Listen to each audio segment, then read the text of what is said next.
Assalamualaikum warahmatullahi wabarakatuh. Hai anak-anak, apa kabar kalian semuanya? Alhamdulillah baik semua ya. Baiklah, perkenalkan nama saya Salsabila Nur Azmi, NIM 242011859, Fakultas Tarbiyah dan Keguruan, Universitas Islam Negeri Sultan Taha Saifuddin Jambi. Baiklah anak-anak ibu, sebelum kita memulai pembelajaran, alangkah baiknya kita membaca doa dulu ya anak-anak. Baiklah, ibu akan memimpin membaca doa. Bismillahirrahmanirrahim. Rabbil zidni ilman warzuqni fahman waj'alni minas sholihin. Amin. Nah, alhamdulillah.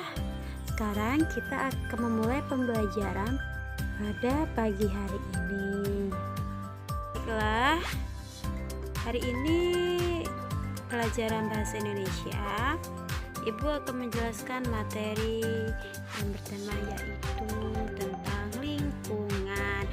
Apa anak-anak ibu tahu tentang lingkungan? Apa itu lingkungan?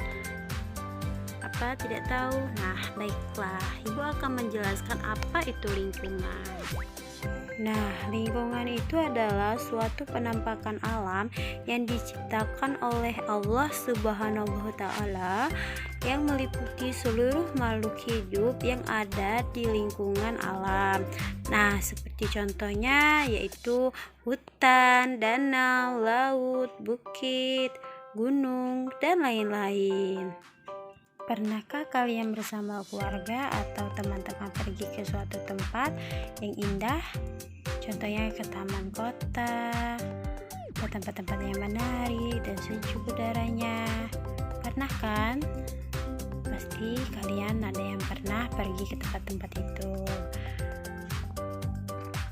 Kalian pernah mengamati lingkungan seperti contohnya yaitu pohon, ya tempat sejuk. Nah, kalian kan pernah merasakan hal-hal tersebut. Nah, jadi lingkungan itu ya seperti kalian lihat itu. Selanjutnya ada tema yaitu mendengarkan cerita rakyat. Pernahkah kalian mendengarkan dongeng tentang cerita rakyat? Cerita rakyat merupakan bentuk karya sastra lama. Cerita rakyat yang berkembang di masyarakat sering disebut dongeng. Dongeng merupakan cerita khayalan yang tidak pernah terjadi, terutama tentang kejadian yang aneh pada zaman dulu. Bentuk dongeng yang ada di masyarakat antara lain sebagai berikut. Nah, di sini Ibu akan sebutkan apa saja dongeng yang ada di masyarakat. Yang pertama yaitu fabel, yang kedua yaitu legenda, yang ketiga sage, yang keempat myth, yang kelima parabel, yang keenam cerita rakyat lucu. Baiklah, Ibu akan menjelaskan. Yang pertama yaitu fabel. Fabel adalah cerita rekaan yang semua tokohnya terdiri atas binatang yang berperilaku seperti manusia. Contohnya seperti si kancil. Baiklah, yang kedua yaitu legenda. Legenda adalah cerita rekaan yang dihubungkan dengan terjadinya suatu tempat. Contohnya seperti terjadinya rawa pening dan terjadinya gunung Tangkuban Perahu. Yang ketiga yaitu ada sage, adalah cerita rekaan yang dihubungkan dengan sejarah. Contohnya Saur Sepuh.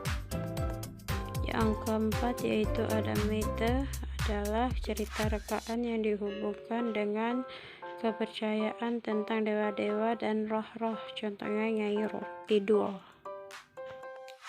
Selanjutnya ada parabel, adalah cerita perumpamaan yang di dalamnya berisi kias-kiasan yang bersifat mendidik. Contohnya ada bawang merah, bawang putih. Jika kalian mendengarkan cerita rakyat, perhatikanlah unsur-unsur yang ada pada cerita rakyat tersebut. Contohnya si Kabayan dan Pak Belalang. Adapun unsur-unsur cerita rakyat adalah sebagai berikut. Yang pertama yaitu tokoh, yang kedua latar, yang ketiga alur, yang keempat tema, yang kelima amanat atau pesan. Nah, yang pertama itu tokoh. Tokoh adalah pelaku yang menggambarkan peristiwa dalam cerita yang memiliki sifat, sikap, tingkah laku tertentu atau watak-watak tertentu. Yang kedua latar. Latar merupakan segala keterangan mengenai waktu, tempat atau ruang, dan suasana dalam cerita. Yang ketiga yaitu alur. Alur merupakan urutan-urutan cerita yang memiliki hubungan sebab akibat. Yang keempat tema. Tema adalah ide pokok yang menjiwai titik tolak pengarang dan dalam menulis sebuah cerita. Contohnya kepahlawanan, kejujuran, dan persahabatan. Yang kelima amanat atau pesan. Amanat adalah pesan yang ingin disampaikan pengarang kepada pembaca karyanya. Pesan biasanya berisi tentang nasihat atau hikmah yang diperoleh setelah mendengarkan cerita yang didengarnya. Baiklah, itulah yang dapat Ibu sampaikan.